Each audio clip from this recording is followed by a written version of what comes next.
Hello ladies and gentlemen, this is a short video explanation on the essay you will be writing for The Giver. This is in connection to our unit on the power of the individual.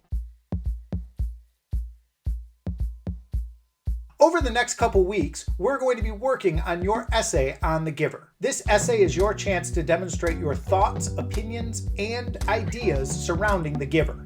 You'll be focusing on one of two prompts, which we'll talk about in a minute. For this essay, you're going to be doing a series of organizers before you get to the actual writing. These organizers will help prepare you and guide you through the writing process to make the essay as easy as possible. It is very important that you complete each organizer in order. Let's take a look at the task assignment for your essay. So here we see the assessment task for the Giver essay. Let's read the objective together. In this unit, you have studied how growth is a risk that involves refusing to let obstacles control one's destiny. In The Giver, Jonas has a realization that someone or something other than himself is controlling his destiny. Part of his motivation to challenge this is to make a better world for everyone in the community, not just for himself, in order to create a better world. You may individually respond to one of the following prompts. So the first thing to remember is make sure you are responding only to one of these prompts. You should only be talking about one, either ignorance or epiphany. You should not, I repeat, not be doing both. So let's take a look at prompt 1. Some say ignorance is bliss. Just as a quick reminder, ignorance is a lack of knowledge or information. What is the community in The Giver ignorant about? Explain how the ignorance they experience could be seen as both positive and negative. Choose one example of ignorance and discuss in the essay. Historical memory, such as books, birthdays, overpopulation, family, war, animals, etc. Love, individuality, other. But make sure if you choose something else that you ask me first. Make sure you are not talking about multiple things that Jonas's society is ignorant to.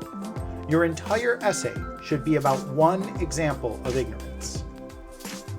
For your historical memories, you want to think about something that Jonas experiences through the memories he receives from The Giver. Think about the elephant hunting or Jonas's memory of war. Jonas's society has no concept of the feelings of thirst, hunger, anguish, all of the things that Jonas experiences through the memories. You also want to think about some of the good memories that Jonas receives. Think about the love that he experiences through his memory of grandparents and Christmas. The most important thing to remember though is whichever type of ignorance you decide to talk about, you only are focusing on one. And you need to make sure that you're talking about both positives and negatives in Jonas's society. Next, let's take a look at essay prompt number 2. Let's read this together. We often talk of characters arriving at some moment of epiphany. Just as a quick reminder, an epiphany is a moment of sudden realization or insight. Analyze where Jonas has two such moments in The Giver, and explain the impact these moments of epiphany have overall. What are the epiphanies Jonas has? How do his epiphanies change things for his community, Gabe, and/or himself? Choose two examples of epiphanies to discuss in the essay. Epiphany Jonas has about family, epiphany he has about love, epiphany he has about what release is, epiphany he has that Gabe will be released, epiphany that if he left he could change things, or something else.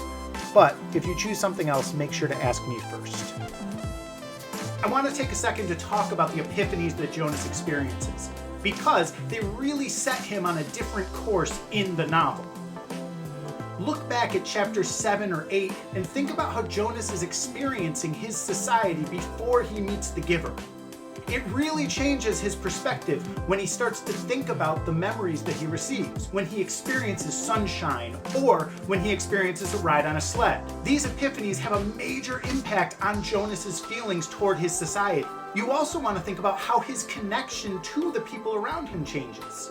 Think about his feelings towards his family once he finds out about past memories of family and how other societies have been connected to their families. You want to make sure that you're thinking about how these epiphanies help to change Jonas into a new person, because the person Jonas is at the end of the novel is not the same person he is right at the beginning. The memories Jonas receives really change his life. Regardless of which prompt you choose, make sure to do the following. First, address one of the prompts listed above. Make sure you include 4 paragraphs, an introduction, 2 body paragraphs, and a conclusion. Your essay should be between 800 and 1,000 words. Also, make sure that before writing the essay, you complete the following organizers in Google Classroom: the brainstorming organizer, the introduction organizer with title, author of the novel, and the thesis, the body paragraph organizers with topic sentences, details, quotes, explanations, and page numbers, and your conclusion organizer that will summarize and wrap up key points. These organizers are going to help you to organize your essay, and you will use them to copy and paste directly into the task and rubric document in Google Classroom. You are encouraged to use any class notes or handouts as well as the novel itself while working on your response. And when it is complete, you will store your response in your Google Drive folder. It's important to remember that writing is a process. It's something that you build over time, and it's also something that you get better at with practice. I'll be holding individual conferences throughout the next couple weeks. It's important that you reach out to me if you have questions or if you don't understand something about this essay. You'll be able to set up a time with me to discuss your specific essay. Please don't hesitate to reach out over email or during my office hours as well. I hope this short video was helpful, and I'll talk to you soon. Take care.